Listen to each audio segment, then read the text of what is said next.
রাত পোহালে ঈদ, এখনও ঢাকা ছাড়ছেন নগরবাসী। ঈদযাত্রার শেষ মুহূর্তের খবর জানাতে মহাখালী বাস টার্মিনাল থেকে যুক্ত হয়েছেন দেলোয়ার দোলন।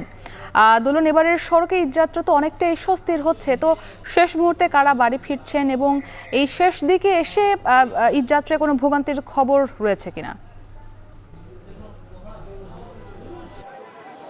জি, আমি এই মুহূর্তে রয়েছি রাজধানীর মহাখালী বাস টার্মিনালে। আপনি যেমনটা দেখতে পাচ্ছেন যে এখানে যাত্রীদের চাপ এখনও অনেক রয়েছে। আমরা যারা যাত্রী, বিশেষ করে এখন যারা প্রিয়জনের সাথে ঈদ উদযাপন করতে ঢাকা ছাড়ছেন, আমরা তাদের সঙ্গে কথা বলেছি। তারা বলছেন যে দিনে ভোগান্তি এড়াতে অনেকে রাতে এসে এখন কাউন্টারগুলোতে ভিড় করছেন।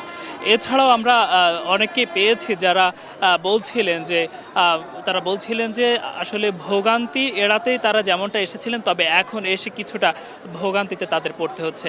বিশেষ করে কাউন্টারে যারা এসেছেন, ময়মনসিংহ অঞ্চলের যারা ঈদযাত্রা যারা এখন বের হয়েছেন, এইরকম যাত্রীর সংখ্যায় আমরা বেশি দেখেছি।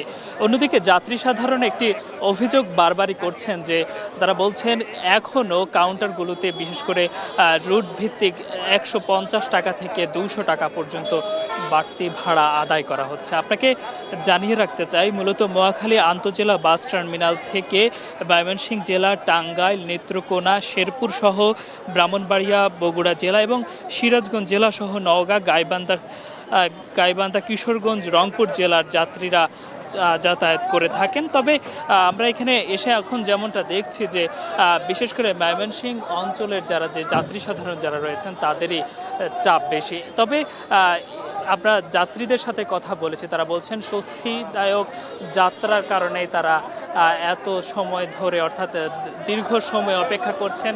আর অন্যদিকে বাস মালিক সমিতির হাজারো প্রতিকূলতার মাঝে